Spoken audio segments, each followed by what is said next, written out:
Frank Park and I would like to thank you for watching these videos. I'd also like to thank the many people who contributed to this video project, including my colleagues Michael Peshkin, who created the Lightboard, and Jarvis Schultz, who assisted with the robot simulations. Also the many students involved, including Jian Shi, Zach Woodruff, Ben Sullivan, and most of all, Huan Wang, who developed most of the software and animations. I'd also like to thank Northwestern for its generous support of this project, as well as the Northwestern Advanced Media Production Studio, who produced these videos. Most importantly, I'd like to thank my wife, Yuko, and my kids, Aaron and Patrick, for putting up with some long hours. Thanks for watching. I hope you find the videos useful.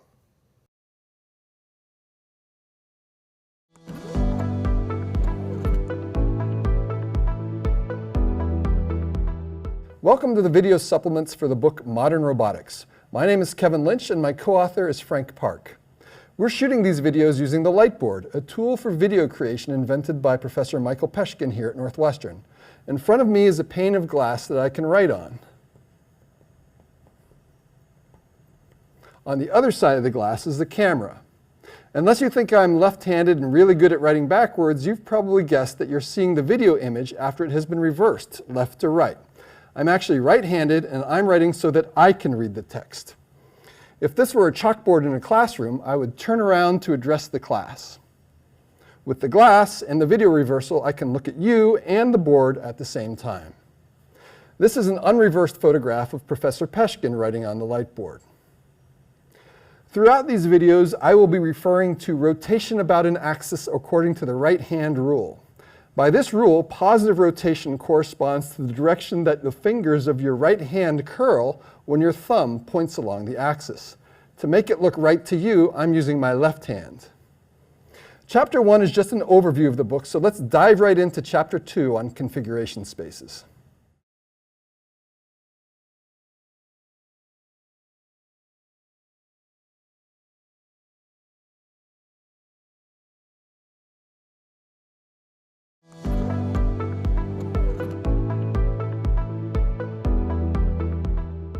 In chapters 2 and 3, on configuration space and rigid body motions, we'll study the representation of positions, velocities, and forces in three-dimensional space. A firm understanding of this material is arguably the most important foundation for the further study of robotics, since all robots move in the physical world. This material is also typically new to the beginning robotics engineer. But in case you were hoping to start programming robots right away, I should warn you, you don't see a lot of robots in chapters 2 and 3. Instead, we focus on building a strong foundation in spatial motion as quickly as possible, so we can then move on to the material focused more on robots, beginning in chapter 4. In particular, the material in chapters 2 and 3 will be the basis for understanding how to represent the motion of a quadrotor through space, how some robots use links and joints to form closed loops, how to control a robot's joints to allow it to interact with objects in its environment, how to control robots to simultaneously move and apply forces, how a robot hand can manipulate an object, how to navigate through cluttered environments, how to perform coordinated control of a robot arm mounted on a mobile robot, and how the dynamic equations of motion are used in high-performance motion control. So, even though you won't see a lot of robots in chapters 2 and 3, consider it an investment in all the cool things that come next. Also, I think you'll find the concepts interesting in their own right as they broaden your understanding of spatial motion. Let's get started with chapter 2.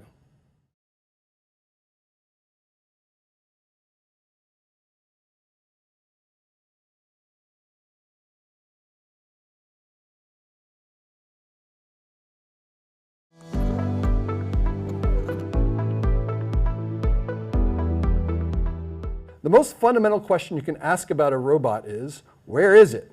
The answer to this question is the robot's configuration, which is a specification of the positions of all the points of the robot. In this book, robots are constructed of rigid bodies, like this one.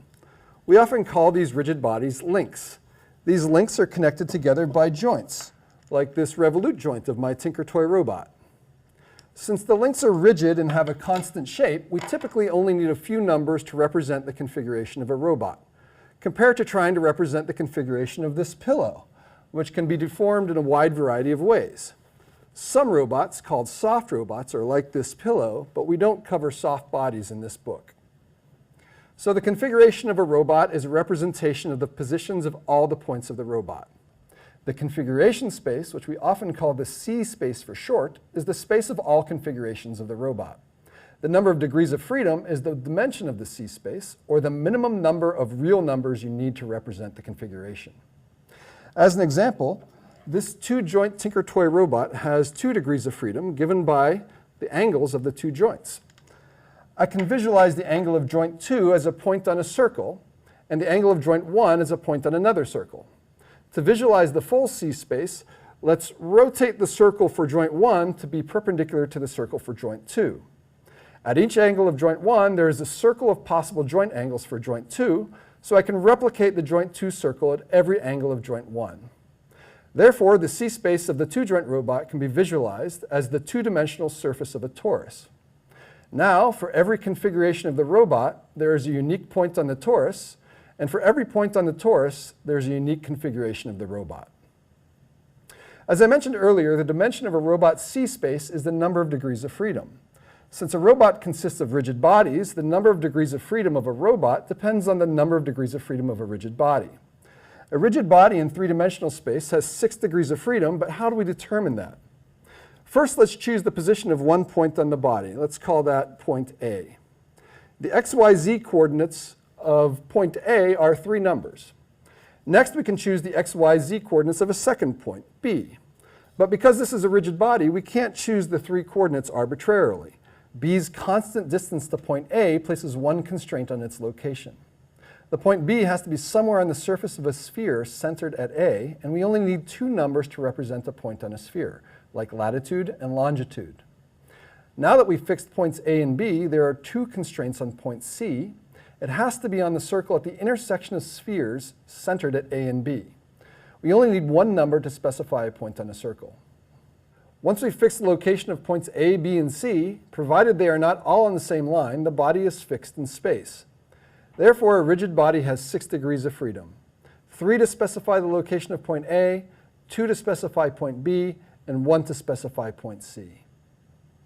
To summarize, let's count for each point on the body the number of coordinates, the number of constraints on those coordinates, and therefore the number of real freedoms in choosing each point. Point A has 3 coordinates and no constraints in how we choose them. Point B has 3 coordinates, but they're subject to 1 constraint, so we only have 2 real freedoms. Point C has 3 coordinates, but they're subject to 2 constraints, so there is only 1 real freedom. All other points have 3 coordinates, but are subject to 3 independent constraints, so there are no further freedoms. Thus, a rigid body in space has 6 total degrees of freedom, 3 of which are linear, or XYZ, and 3 of which are angles, sometimes called roll, pitch, and yaw. We could use the same process to learn that a rigid body in a 2-dimensional plane has 3 degrees of freedom, 2 of which are linear and 1 of which is an angle.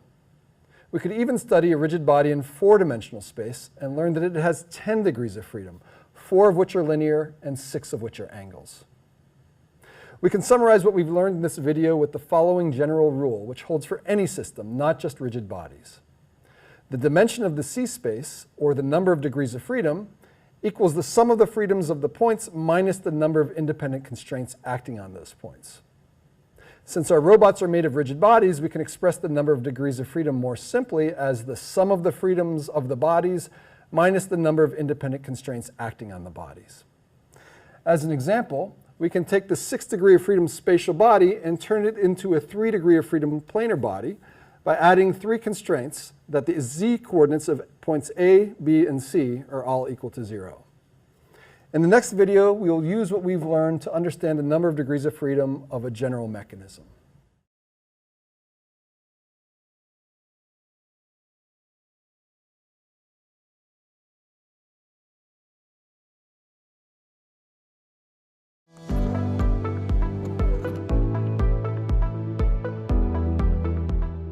In the previous video, we learned that the number of degrees of freedom of a robot is equal to the total number of freedoms of the rigid bodies minus the number of constraints on their motion. The constraints on motion often come from joints. The most common type of joint is the revolute joint. It places 5 constraints on the motion of a second spatial rigid body relative to the first, and therefore the second body has only 1 degree of freedom relative to the first body, given by the angle of the revolute joint. Another common joint with 1 degree of freedom is the prismatic joint, also called a linear joint. We can also have joints with more than 1 degree of freedom, like this universal joint, which has 2 degrees of freedom. The spherical joint, also called a ball and socket joint, has 3 degrees of freedom, the 2 degrees of freedom of the universal joint plus spinning about the axis. This table summarizes the previous 4 joints plus 2 other types of joints, the 1 degree of freedom helical joint and the 2 degree of freedom cylindrical joint. This table shows the number of degrees of freedom of each joint, or equivalently the number of constraints between planar and spatial bodies. Using this table of freedoms and constraints provided by joints, we can come up with a simple expression to count the degrees of freedom of most robots using our formula from chapter 2.1. Let's say the robot has n links. By historical convention, n includes ground as a link. The robot has j joints, and we define m to be the degrees of freedom of a single body, so m equals 3 for a rigid body moving in the plane, and m equals 6 for a rigid body moving in 3-dimensional space. We can write our equation in terms of these variables. n minus 1 is the number of links other than ground, and m times n minus 1 is the total number of freedoms of the bodies if they are not constrained by joints. Then we subtract off the constraints provided by the j joints.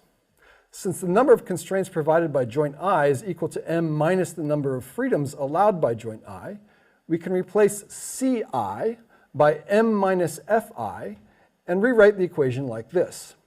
Rearranging once more, we get this. And this is called Grubler's formula, and it assumes that the constraints provided by the joints are independent. Let's apply Grubler's formula to a few mechanisms. The first mechanism is called a serial or open chain robot because there's a single path from ground to the end of the robot. It's called a 3R robot, meaning it has 3 revolute joints. This planar robot has m equals 3, n equals 4, and j equals 3, and 1 freedom at each joint. Grubler's formula tells us 3 times 4 minus 1 minus 3 plus 3 equals 3 degrees of freedom. The robot has 3 degrees of freedom as we expect. The next mechanism is called a 4-bar linkage, obtained by pinning the endpoint of the 3R robot to a particular location in the plane. This is called a closed chain mechanism because there's a closed loop. As before, we have m equals 3 and n equals 4, but now we have j equals to 4 joints. Grubler's formula tells us that this mechanism has 3 times 4 minus 1 minus 4 plus 4 is equal to 1 degree of freedom. We would also predict this by the fact that pinning the endpoint of the 3R robot to a particular xy location creates 2 constraints, so we can subtract 2 from the 3 freedoms of the 3R robot to see that there is 1 degree of freedom. The next mechanism is like the 4-bar, except now it adds 1 more link and 2 more joints. Grubler's formula would tell us that this mechanism has 0 degrees of freedom, but that's wrong. It still has 1 degree of freedom, just like the 4-bar. The reason that Grubler's formula does not apply is that the joint constraints are not independent. Testing whether joint constraints are independent is not an easy task, and we won't pursue it further. Finally, we have a spatial closed chain mechanism called a Stewart platform. It has 6 legs connecting the bottom platform to the top platform, and each leg consists of 2 links and a universal joint, a prismatic joint, and a spherical joint. The prismatic joints are actuated, creating motion of the top platform, as you see in the video. Since each leg has 2 links, there is a total of 12 links in the legs, and adding ground in the top platform makes 14 links total.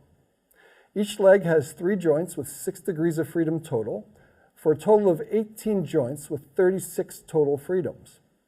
The mechanism moves in 3-dimensional space, making m equal to 6. Grubler's formula tells us the Stewart platform has 6 times 14 minus 1 minus 18 plus 36 is equal to 6 degrees of freedom. The top platform can be moved with all 6 degrees of freedom of a rigid body. There are limits to the range of motion, of course, but these limits do not reduce the number of degrees of freedom. In the next video, we will explore another important property of a configuration space, its topology.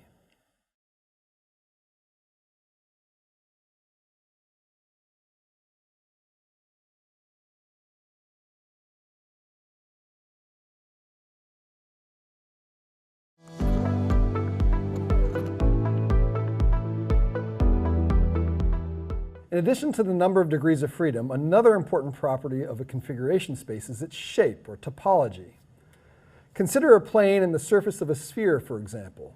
Both of these spaces have 2 dimensions, but their shape is quite different. The sphere wraps around in a way that the plane does not. This difference in shape impacts the way we use coordinates to represent the space. We say 2 spaces have the same shape, or more formally that they are topologically equivalent, if one can be smoothly deformed into the other without cutting or gluing. A classic example is shown in this video, where the surface of a donut, also called a torus, is smoothly deformed into the surface of a coffee mug. These are both 2-dimensional spaces. They cannot be deformed into a plane, however. That would require cutting. So the mug and the torus are topologically equivalent, but they are not equivalent to a plane. The topology of a space is a fundamental property and is not affected by our choice of how to represent the space with coordinates. Some topologically distinct one-dimensional spaces are the circle, the line, and a closed interval of the line. Topologically distinct 2-dimensional spaces include the plane, the surface of a sphere, the surface of a torus, and the surface of a cylinder. Let's look at some examples of physical systems with 2-dimensional C-spaces. The first is a point moving in a plane. The topology of this C-space is just a 2-dimensional Euclidean space, and a configuration can be represented by 2 real numbers. A spherical pendulum pivots about the center of the sphere, and the topology of the C-space is the 2-dimensional surface of a sphere. A configuration can be represented by latitude and longitude. The C-space of a 2R robot is a torus, and a configuration can be represented by 2 coordinates ranging from 0 to 2 pi. And finally, the C-space of a rotating sliding knob is a cylinder, and a configuration can be represented by 1 real number representing the sliding distance, and 1 angle between 0 and 2 pi. The topology of each C-space, as you see in the middle column, does not depend on how we decide to represent the space using coordinates, whereas the representation in coordinates depends on an arbitrary choice, such as where we define the 0 angle for each joint of the 2R robot. Let's focus on the 2R robot. The topology of the C-space is a torus. We can represent the torus using 2 joint angle coordinates ranging between 0 and 2 pi. The space of coordinates is obtained from the torus by cutting the torus once to get a cylinder, then again to get a square subset of the plane. Because of this cutting, which means that the square and the torus do not have the same topology, even if the configuration on the torus moves smoothly, the coordinate representation changes discontinuously at 0 and 2 pi. In this video, you can see that as the robot moves, the coordinate representation jumps suddenly from one edge of the coordinate square to the other. Now let's focus on the rotating and sliding knob. Its C-space is a cylinder due to 1 linear joint and 1 rotational joint. We can cut this cylinder once to get our coordinate representation, a flat subset of the 2-dimensional plane. The angle coordinate is discontinuous at 0 and 2 pi. As the robot moves in this video, you see the discontinuity in the representation of the knob angle.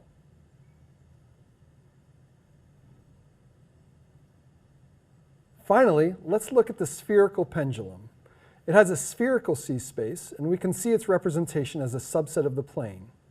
Each of the points on the top line segment of the representation correspond to the same point, the north pole of the sphere, and each of the points on the bottom line segment correspond to the south pole. This video shows the changing representation as the spherical pendulum moves.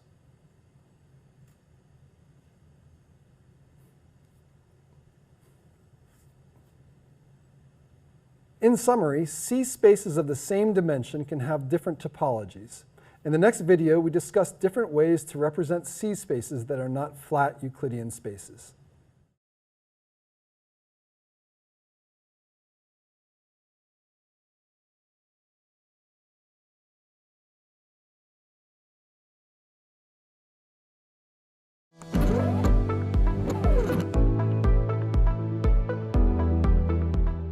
To represent a C space using real numbers, we have to make some arbitrary choices.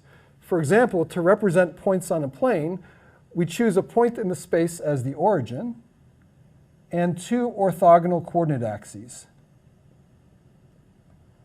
With that choice, we can represent any point as a list of two coordinates, x, y. Of course, our representation of the space does not change the underlying space itself. Therefore, the topology of the space is independent of our representation of the space. If the space is flat, like a line, a plane, or more generally an n-dimensional Euclidean space, we typically choose an origin and coordinate axes and then use coordinates to represent a point. This is what we're most familiar with. A velocity is then just the time derivative of those coordinates.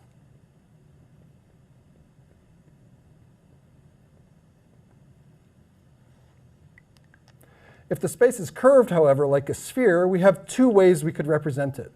We could either use an explicit parametrization, which uses a minimum number of coordinates to represent the space, such as latitude and longitude for a sphere, or we could use an implicit representation, which uses more coordinates subject to constraints.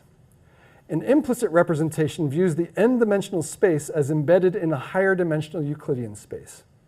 In the sphere example, we view the two-dimensional surface as embedded in a three-dimensional Euclidean space, and we use three Euclidean coordinates, x, y, and z, subject to a single constant radius constraint. As we learned before, one constraint on three coordinates implies 2 degrees of freedom, that is, a two-dimensional C space. So how do we choose between explicit and implicit representations? An advantage of the explicit parameterization is the simplicity of a minimum number of coordinates. A disadvantage is that, because the topology of the space is different from a Euclidean space, the representation will have poor behavior at some points of the space. For example, if you walk at constant speed along a constant latitude near the equator, your longitude changes slowly. If you do it near the North Pole, however, your longitude changes very quickly, with no upper bound as you get closer to the North Pole. The North Pole is called a singularity of the representation. Also, the moment you step over the North Pole, your longitude changes by 180 degrees. The rapidly changing coordinates and discontinuities at certain points in the space are not great properties of a representation. Keep in mind that this has nothing to do with the topology of the sphere. The sphere looks the same everywhere, at the North Pole or on the equator. It is only an issue with our representation of the sphere. With the implicit representation using x, y, z coordinates subject to one constraint, there are no problems anywhere with discontinuities or rapidly changing coordinates. The disadvantage is the somewhat greater complexity of the representation. Throughout this book, we use implicit representations, particularly for the curved, non-Euclidean space of orientations of a rigid body. The singularity-free implicit representation we use is called the rotation matrix. In summary, we typically do not represent configurations using a minimum set of coordinates, and we typically do not represent velocities as the time rate of change of coordinates. In the next video, we'll learn about two types of constraints on the motion of a robot: configuration constraints and velocity constraints.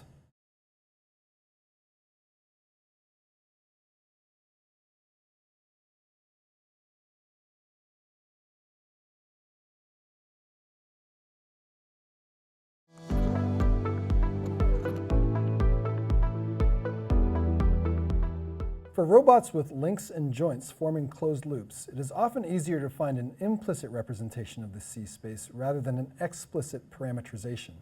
Consider the 4-bar closed chain shown here. Grubler's formula tells us the 4-bar has 1 degree of freedom, so it should be possible to parameterize the C space by a single variable.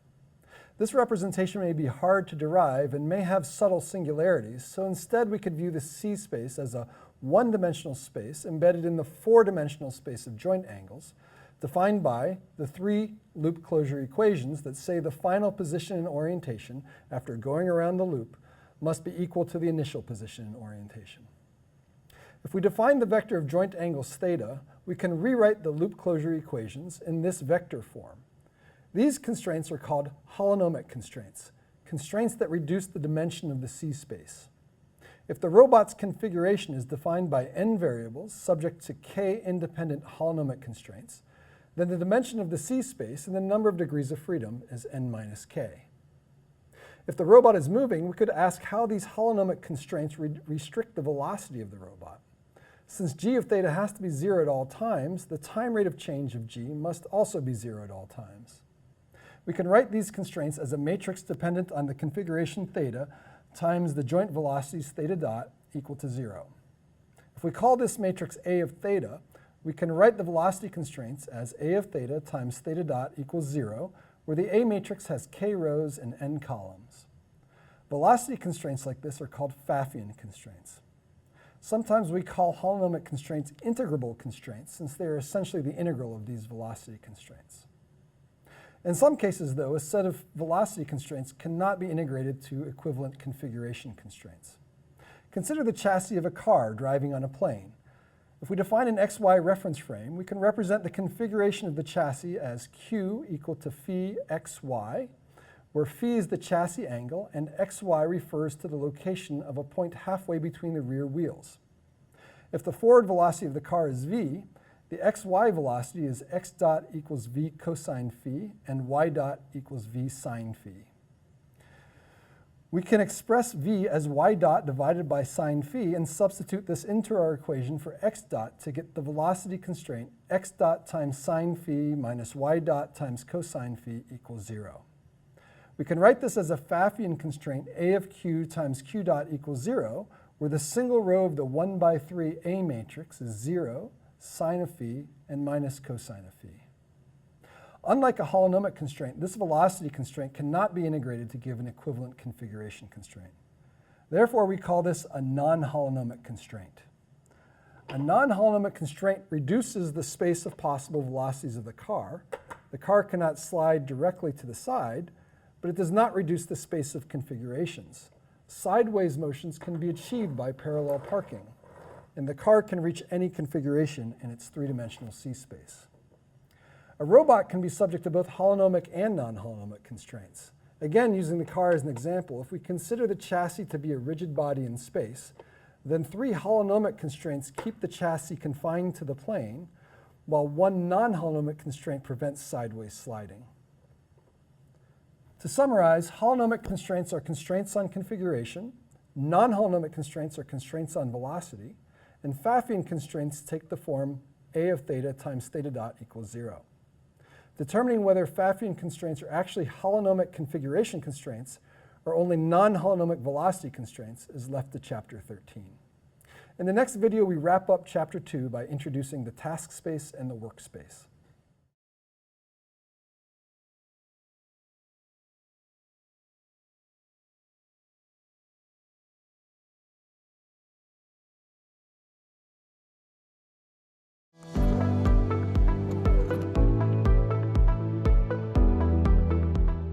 The C space is the space of all possible configurations of a robot. 2 somewhat different spaces of interest are the task space and the workspace. The task space is a space in which the robot's task can be naturally expressed. For example, if the task is to control the position of the tip of a marker on a board, then the task space is the Euclidean plane. If the task is to control the position and orientation of a rigid body, then the task space is the 6-dimensional space of rigid body configurations. You only have to know about the task, not the robot, to define the task space. The workspace is a specification of the configurations that the end effector of the robot can reach and has nothing to do with a particular task. For example, a planar robot with 2 revolute joints, limited to ranges of motion of 180 and 150 degrees, has the workspace shown here. The workspace is often defined in terms of the Cartesian points that can be reached by the end effector, but it is also possible to include the orientation. The set of positions that can be reached with all possible orientations is sometimes called the dexterous workspace. So this concludes Chapter 2 on configuration spaces. In Chapter 3, we will focus on representing configurations and velocities of rigid bodies.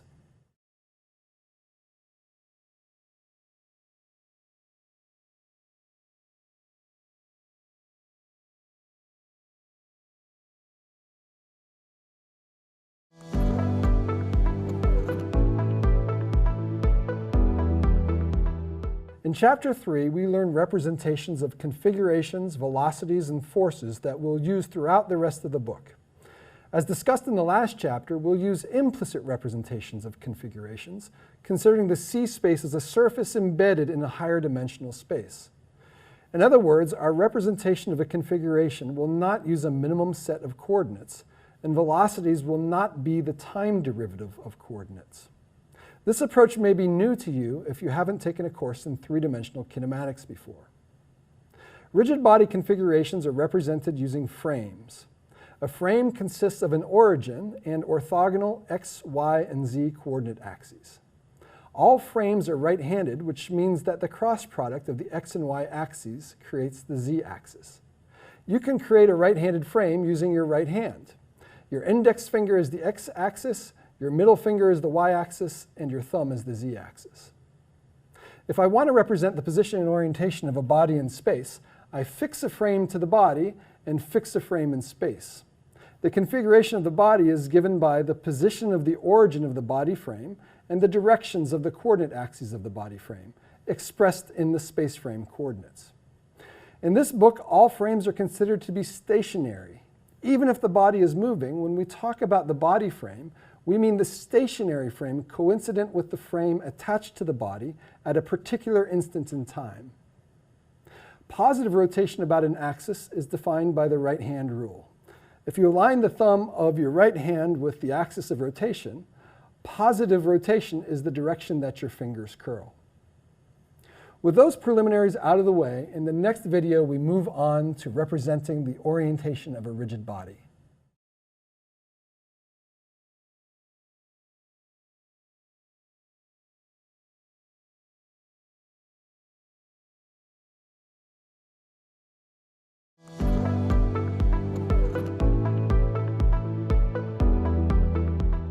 We begin our study of the representation of the configuration of a rigid body by focusing on orientation only.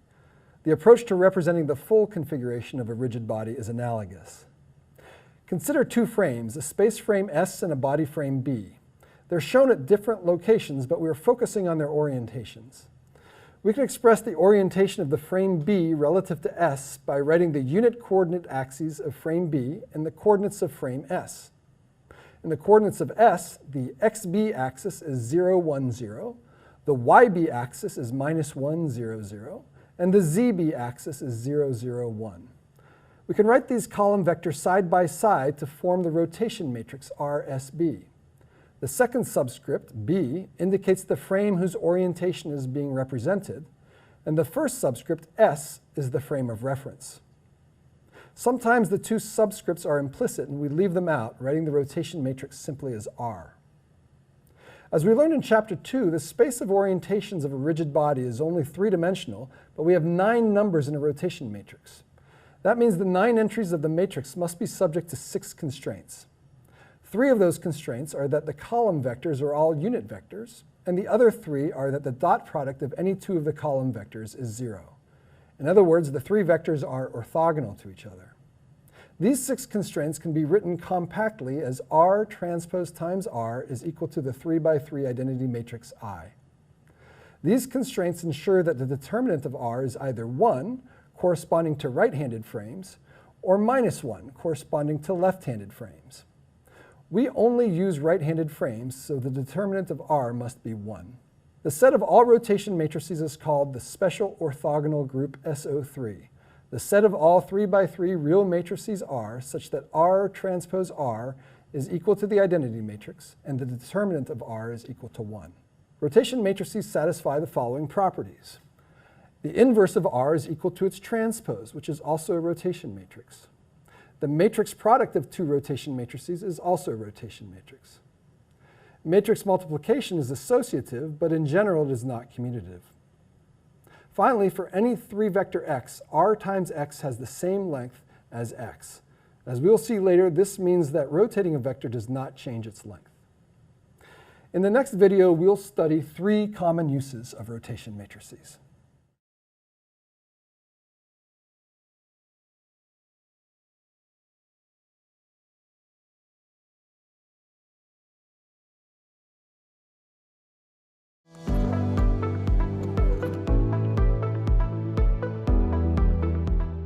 There are 3 common uses of a rotation matrix. The first is to represent an orientation. The second is to change the frame of reference of a vector or a frame. And the third is to rotate a vector or frame. To demonstrate these, I will use these three coordinate frames representing the same space with different orientations. To help you visualize these frames in 3 dimensions, I'll use my handy Tinker Toy frame. This is the z-axis of the frame, this is the x-axis, and this is the y-axis. So initially, I'll orient it aligned with the frame S, and then I'll rotate by 90 degrees about the z-axis, and then I get the frame B. And then if I rotate by minus 90 degrees about the y-axis, I get the frame C.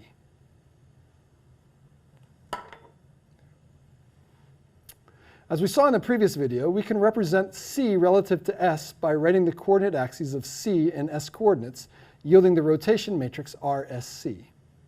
If we write the coordinate axes of S in C coordinates, the resulting rotation matrix RCS is just the transpose or inverse of RSC. To demonstrate a change of reference frame, consider the rotation matrix RBC representing the orientation of frame C in frame B coordinates.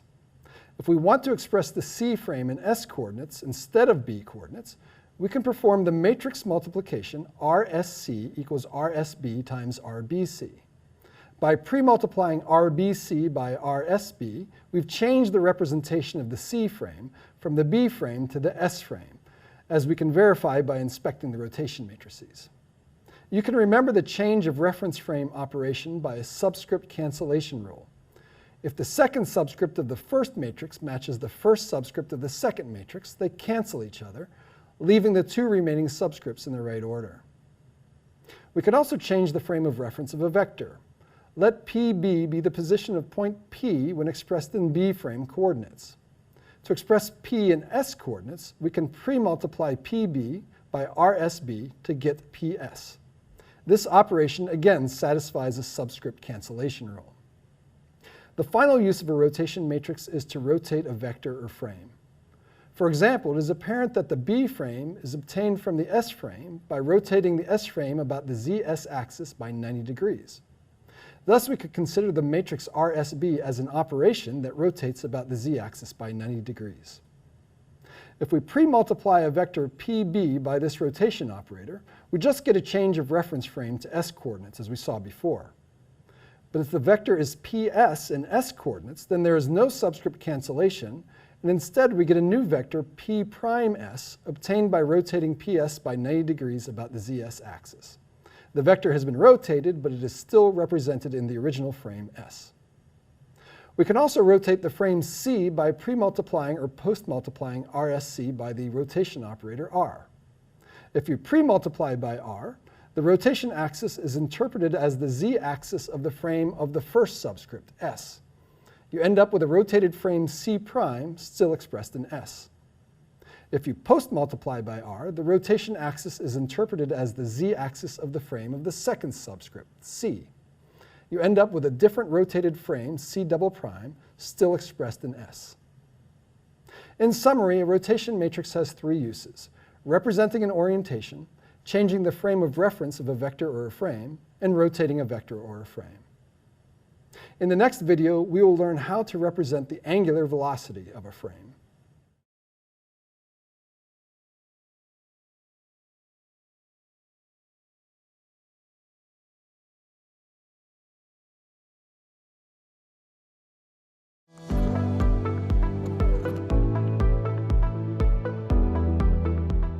Let's say that R is the rotation matrix of a frame B relative to a frame S.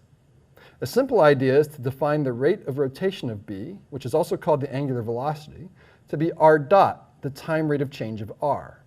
But this has 9 variables, and we should be able to find a good representation of angular velocity using only 3 variables. Unlike the curved space of orientations, SO3, represented here as a sphere, at any given orientation, the space of angular velocities is a flat 3-dimensional vector space tangent to SO3 at that orientation. A 3-dimensional vector space can be represented globally, without any singularities, by 3 coordinates. This Tinker Toy coordinate frame represents the body frame B.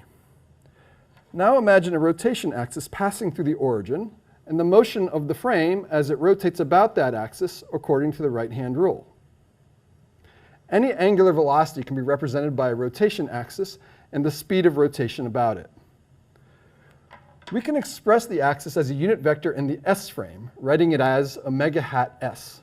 The hat means that the vector has unit length.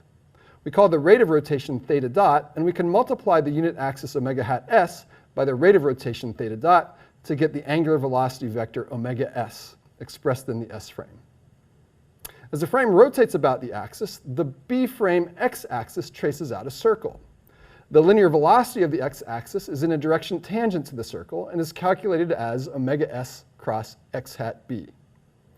A similar relationship holds for the other two coordinate axes. Since we will often take the cross product of a vector with another vector, we define a bracket notation that allows us to write x crossed with y as bracket x times y, where bracket x is a 3x3 matrix representation of the 3-vector x. The matrix bracket x is called a skew-symmetric matrix because bracket x is equal to the negative of its transpose. The set of all 3x3 skew-symmetric matrices is called little SO3 due to its relationship to big SO3, the space of rotation matrices. With the bracket notation, we can write the relationship between r dot and the angular velocity omega s as r dot equals bracket omega s times r.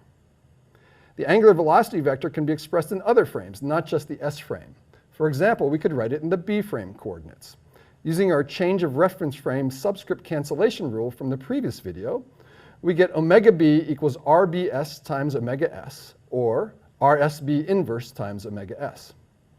R usually indicates the body frame relative to the space frame, so we can drop the subscripts and write the relationship between the body angular velocity and spatial angular velocity as omega b equals r inverse times omega s, and omega s equals r times omega b.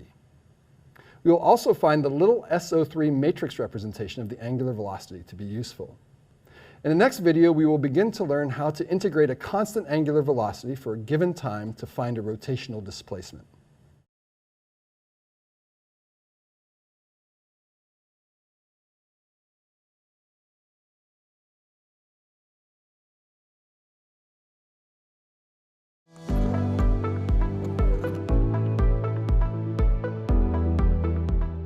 Any orientation can be achieved from an initial orientation aligned with the space frame by rotating about some unit axis by a particular angle. We call the unit axis omega hat and the rotation distance theta. If we multiply these two together, we get the 3-vector omega hat theta. This is a 3-parameter representation of orientation. We call these 3 parameters the exponential coordinates representing the orientation of one frame relative to another. This is an alternative representation to a rotation matrix. We call these exponential coordinates because of the connection to linear differential equations. In particular, we should view omega hat as an angular velocity that is followed for theta seconds, and we have to integrate the angular velocity from the initial orientation to find the final orientation. Before solving that problem, let's look at a familiar problem in linear ordinary differential equations in a single variable. X dot equals a times x, where a is a constant. The solution, as you learn in any course on differential equations, is e to the at times x at time 0, where the exponential function e to the at is defined by the series expansion shown here. This scalar linear differential equation has an analogous vector linear differential equation, where x is now an n vector and a is a constant n by n matrix. The solution to this differential equation has the same form as the single variable case. The term e to the at is called a matrix exponential. As we'll see in the next video, this equation can be used to integrate an angular velocity, where the matrix A is the 3x3 skew-symmetric representation of the angular velocity.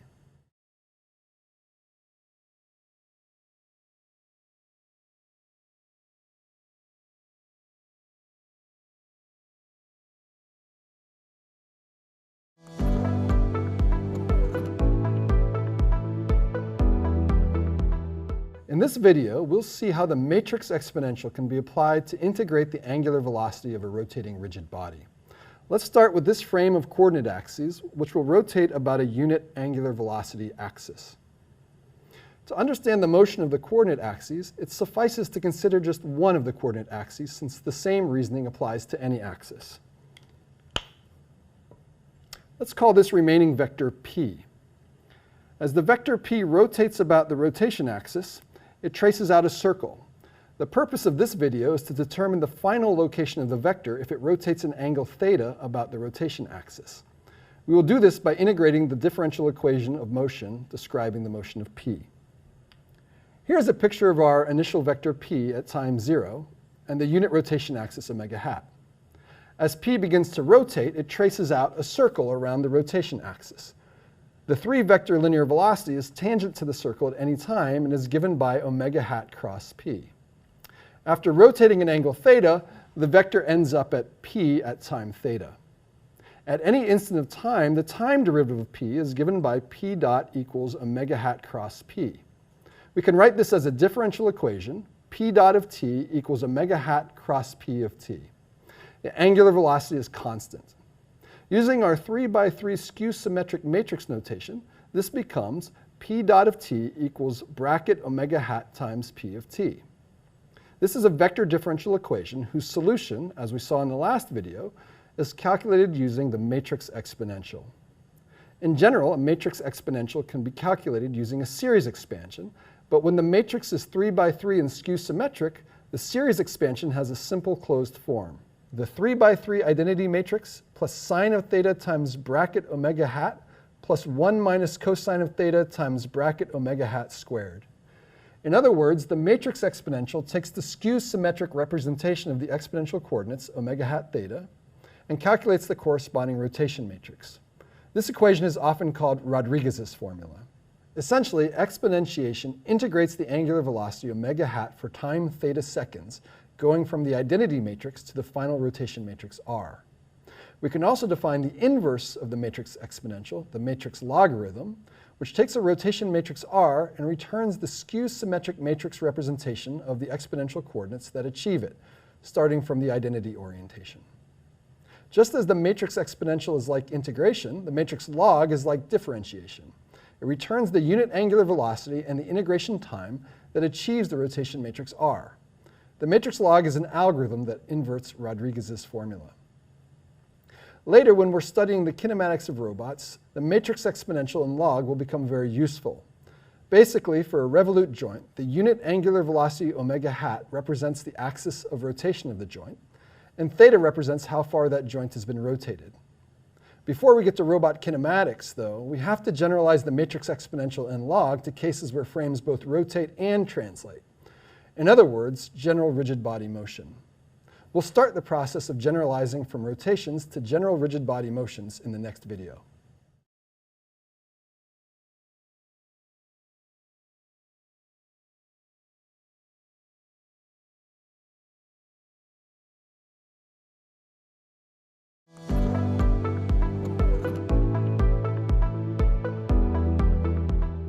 We can represent the configuration of a body frame B in the fixed space frame S by specifying the position P of the frame B in S coordinates, and the rotation matrix R specifying the orientation of B, also in S coordinates. We gathered these together in a single 4x4 matrix T called a homogeneous transformation matrix, or just a transformation matrix for short. The bottom row, which consists of 3 zeros and a 1, is included to simplify matrix operations, as we'll see soon. The set of all transformation matrices is called the special Euclidean group, SE3. Transformation matrices satisfy properties analogous to those for rotation matrices. Each transformation matrix has an inverse such that T times its inverse is the 4x4 identity matrix. The product of two transformation matrices is also a transformation matrix. Matrix multiplication is associative, but generally not commutative. Also analogous to rotation matrices, transformation matrices have 3 common uses. The first is to represent a rigid body configuration. The second is to change the frame of reference of a vector or a frame. The third is to displace a vector or a frame. To represent a frame B relative to a frame S, we construct the matrix TSB consisting of the rotation matrix RSB, as we saw in previous videos, and the position P of the B frame origin in S frame coordinates. The representation of the S frame relative to the B frame is just the inverse. As with the rotation matrix, the matrix inverse corresponds to switching the order of the subscripts. To change the frame of reference of a configuration, we can use the same subscripts cancellation rule as for rotation matrices. If we know TSB and TBC, we can calculate TSC, representing the configuration of frame C in frame S, by multiplying TSB by TBC. The inverse of TSC is TCS. Just as we followed TSB and then TBC to get to TSC, we can follow TBC inverse and TSB inverse to get TCS. We can also change the frame of reference for a point P in space. Let PB and PS be the representations of the point in the B and S frames. We could naively try our subscript cancellation rule again, but this doesn't work. TSB and PB have a dimension mismatch. To fix this, we simply append a 1 to the end of each vector, making the 3 vector into a 4 vector. This is called the homogeneous coordinate representation of the 3 vector. Finally, a transformation matrix can be used to displace a point or a frame. Consider the fact that any configuration can be achieved from an initial configuration by first rotating and then translating. In this animation, a frame initially at the 0 orientation rotates about a fixed axis omega hat, a distance theta. It then translates according to the vector p, which is expressed in the coordinates of the initial frame t0. Its final configuration is given by t, where the translation and rotation operators are expressed by these matrices. T can be viewed not only as a configuration, but also as the transformation that takes the identity matrix to T. Let's consider a specific example of using a transformation matrix T to move a frame. Our transformation T is defined by a translation of 2 units along the y-axis, a rotation axis aligned with the z-axis, and a rotation angle of 90 degrees, or pi over 2. We will use the transformation T to move the B frame relative to the S frame. The B frame is initially represented by TSB. Since we have 2 frames, we need to know whether the transformation vectors P and omega hat are expressed in the B frame or the S frame. The answer depends on whether T right multiplies or left multiplies TSB. If we left multiply TSB by T, the vectors P and omega hat are considered to be expressed in the frame of the first subscript of TSB, the S frame. Let's animate the transformation T. The rotation axis Z and the translation axis Y, expressed in the S frame, are shown. First, the B frame will rotate 90 degrees about the Z axis of the S frame, and then it will translate 2 units along the Y direction of the S frame. Let's run the animation.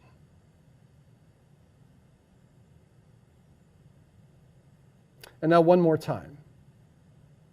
Notice where the B frame ends up. We call this new frame B prime. If instead we right multiply TSB by T, the vectors P and omega hat are considered to be expressed in the frame of the second subscript of TSB, the B frame. Also, the order of the operations is reversed.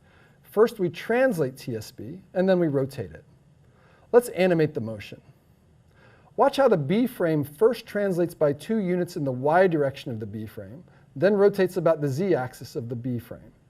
Let's run the animation. Notice that the body Z axis used for rotation in the second step moved along with the frame during the initial translation. And now one more time. Notice where the B frame ends up. We call this new frame B double prime. In summary, if the transformation T is applied on the right, the vectors P and omega hat are considered to be expressed in the body frame, moving the frame B to the new frame B double prime. If the transformation T is applied on the left, P and omega hat are considered to be expressed in the space frame, moving the frame B to the new frame B prime. In the next video, we introduce our representation of a rigid body linear and angular velocity called a twist.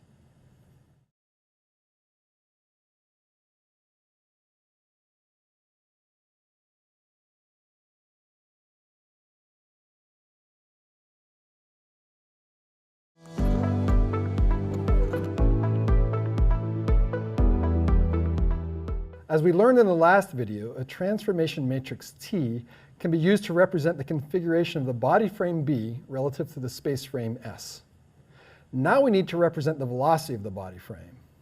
Just as the time derivative of a rotation matrix was not a representation of angular velocity, the time derivative of a transformation matrix is not a representation of a rigid body velocity. Let's just jump right to our representation without deriving it. You can see the details of the derivation in the book. It turns out that any rigid body velocity, which consists of a linear component and an angular component, is equivalent to the instantaneous velocity about some screw axis. The screw axis is defined by a point Q on the axis, a unit vector S in the direction of the axis, and the pitch h of the screw, which is the ratio of the linear speed along the axis to the angular speed about the axis. For now, we will assume that the pitch h is finite, and later we will return to the case where the pitch is infinite. Given any linear and angular velocity of a body, there is a corresponding screw axis. It's as if the body's instantaneous motion is twisting about the screw axis. The screw axis defines the direction the body is moving, and theta dot is a scalar indicating how fast the body rotates about the screw. Our representation of a screw axis is not a point Q, a unit vector S, and a pitch h, however.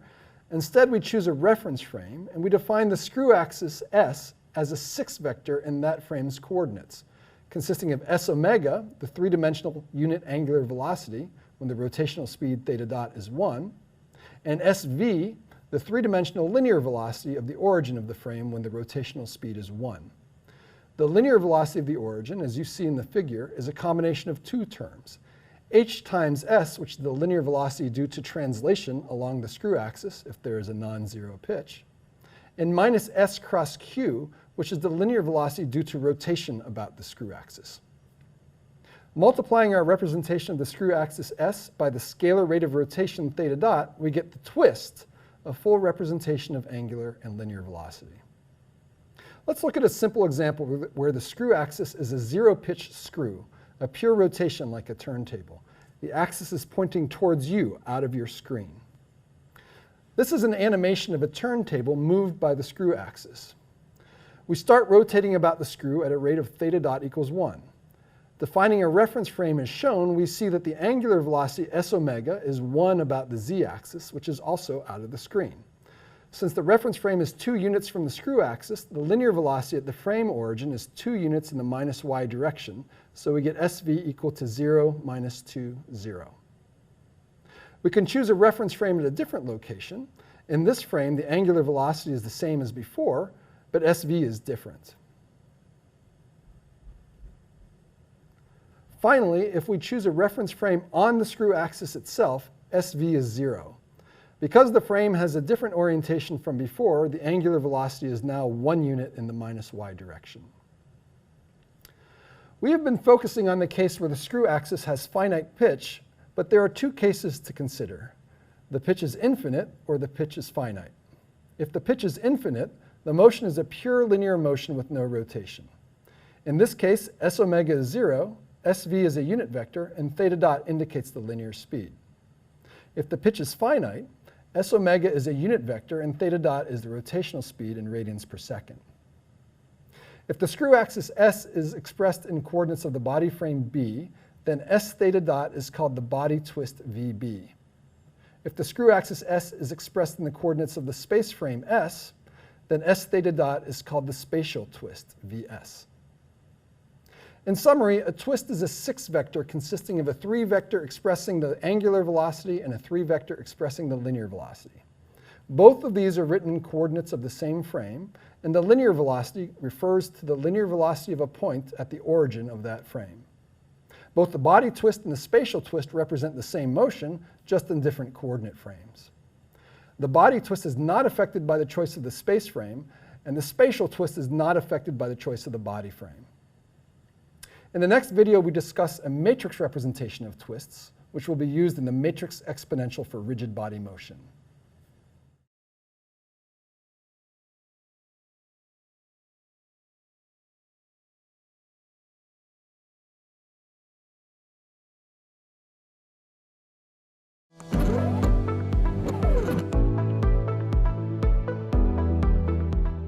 In the last video, we learned that rigid body velocities can be represented as a 6-vector twist. The twist can be represented in any arbitrary frame.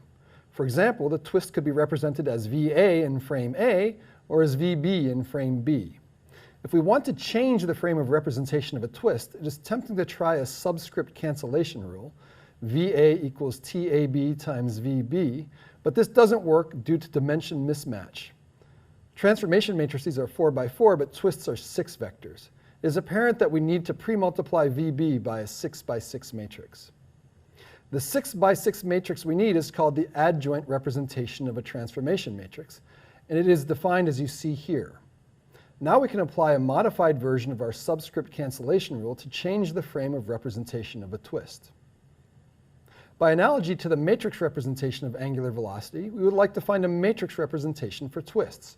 Recall that for angular velocities, we had the 3 by 3 skew-symmetric matrix representations of angular velocities, bracket omega b equals r inverse times r dot, and bracket omega s equals r dot times r inverse. Similarly, if T represents the body frame B and the space frame S, we have 4 by 4 matrix representations of the twists.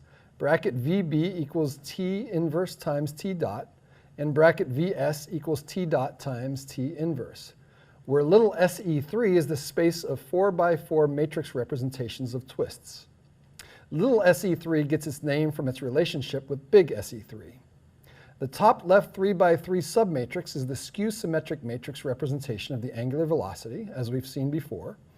And the top right 3 by 1 vector is the linear velocity of a point at the origin of the frame, expressed in that frame. The bottom row is 4 zeros. Notice that we are overloading the bracket notation. In one case, it means the matrix representation of an angular velocity, and in this case, it means the matrix representation of a twist. These matrix representations will be used in the next video when we develop the matrix exponential and log for rigid body motions, analogous to the matrix exponential and log for rotations that we've already seen.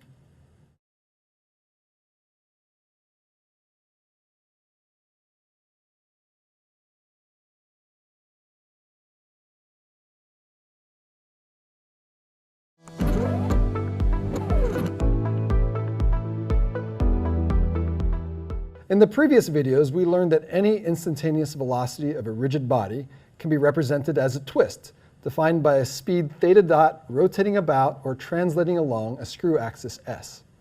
In this video, we integrate the vector differential equation describing the motion of the frame twisting along a constant screw axis to find the displacement of the frame. This animation shows a screw axis S in a frame at time 0. Let's say that this configuration is coincident with the space frame S, so its representation is the identity matrix. Now we let the frame twist about the screw axis at a rotational speed theta dot equals 1. The animation shows the configuration achieved at times t equals pi and t equals 2 pi. These configurations are represented as transformation matrices, but an alternative representation would use 6 exponential coordinates, similar to the 3 exponential coordinates for rotation that we saw earlier.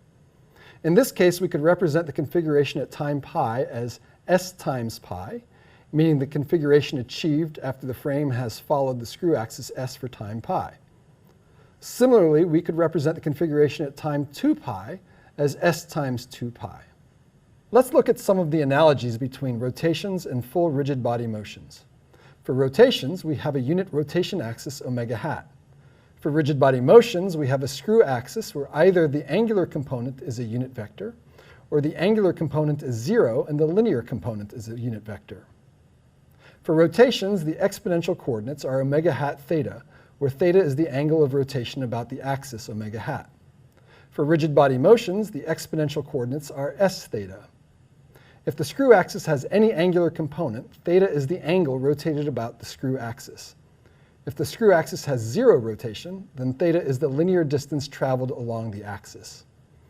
For rotations, the matrix representation of the exponential coordinates is the 3 by 3 skew-symmetric representation of omega hat times theta. The set of all such matrices is called little SO3. For rigid body motions, the matrix representation of the exponential coordinates is a 4 by 4 matrix in little SE3, which we learned about in the last video. For rotations, the exponential maps matrices in little SO3 to rotation matrices, and the log maps rotation matrices to little SO3. For rigid body motions, the exponential maps matrices in little se3 to transformation matrices, and the log maps transformation matrices to little se3. As with the case for rotations, the matrix exponential for rigid body motions has closed-form solutions. There are two cases to consider. One where the screw axis is a pure translation with no rotation, and one where the screw axis has rotation. For the case of a purely translational screw axis, theta refers to the linear distance traveled, and the solution is particularly simple. The orientation is unchanged, hence the identity matrix in the top left submatrix, and the new position is just the unit linear velocity of the screw axis times the distance traveled. For the case of a screw axis with rotation, again a closed-form solution exists, but it is a bit more complicated. The algorithm for the matrix logarithm involves inverting these expressions to find the matrix representation of the exponential coordinates s times theta. Now, given a body frame B at the configuration TSB relative to the space frame S, we would like to know the final configuration TSB prime of the body frame if it travels a distance theta along the screw S. We could represent S in either the S frame or the B frame. If we define it in the B frame, the final configuration, TSB prime, is TSB times the matrix exponential. Remembering that multiplying by a transformation on the right corresponds to a transformation expressed in the frame of the second subscript. If we define the screw axis in the S frame, we must pre-multiply TSB by the matrix exponential, since multiplication on the left means that the transformation is expressed in the frame of the first subscript. Each single degree of freedom joint of a robot, such as a revolute joint, a prismatic joint, or a helical joint, has a joint axis defined by a screw axis. The matrix exponential and log will be used extensively in the study of robot kinematics, starting in Chapter 4.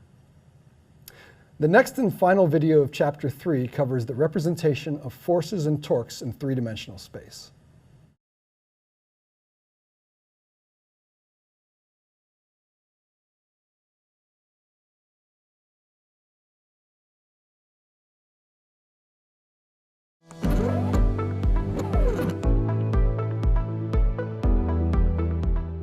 A robot hand is holding this apple in gravity, and the robot is equipped with a force-torque sensor at its wrist. It measures forces and torques in the frame F. If we know the mass of the apple, the direction of gravity, and the location of the apple in the hand, what are the forces and torques measured by the sensor? In this final video of Chapter 3, we will develop the representations and transformations needed to answer this question. Here we see two frames, S and B. A line of force FB acts at the point RB, both represented in the B frame. FB is a 3-vector specifying the magnitude of the force in 3 directions. From physics, we know that this force induces a 3-vector torque, or moment, about the frame B equal to RB cross FB. We can package the moment and the force together in a single 6-vector called the wrench, just as we package the angular and linear velocity of a rigid body into a twist. Since we know the transform TSB, we should be able to represent the same wrench in the S frame. To derive the relationship between the wrenches FB and FS, keep in mind this fact: the dot product of a twist and a wrench is power. Power does not depend on a coordinate frame, and therefore the power must be the same whether the wrench and twist are represented in the B frame or in the S frame. Using our rule to change the frame of representation of a twist, we can express VB in terms of TSB and VS. Since the transpose of the product of a matrix and a vector is equal to the product of the vector transposed and the matrix transposed, we can rewrite the equation as shown here. Finally, this equation holds for all twists VS, so it simplifies to the relationship we are looking for, changing the coordinate frame of the wrench from the B frame to the S frame. Returning to our apple example, we can define a frame A at the center of mass of the apple. In this frame, the force due to gravity is mg in the minus y direction, and the moment is 0 since the force vector passes through the origin of the A frame. To transform to the force sensor frame, we use TAF, the configuration of the force sensor frame relative to the apple frame, and we see that the wrench FF has a moment of negative mgl about the z-axis of the F frame. So this concludes chapter 3. The material in this chapter is fundamental to representing motion and forces in three-dimensional space for robots and other types of mechanical systems. We are now equipped with the tools we need to study the kinematics and statics of robots, which begins in chapter 4.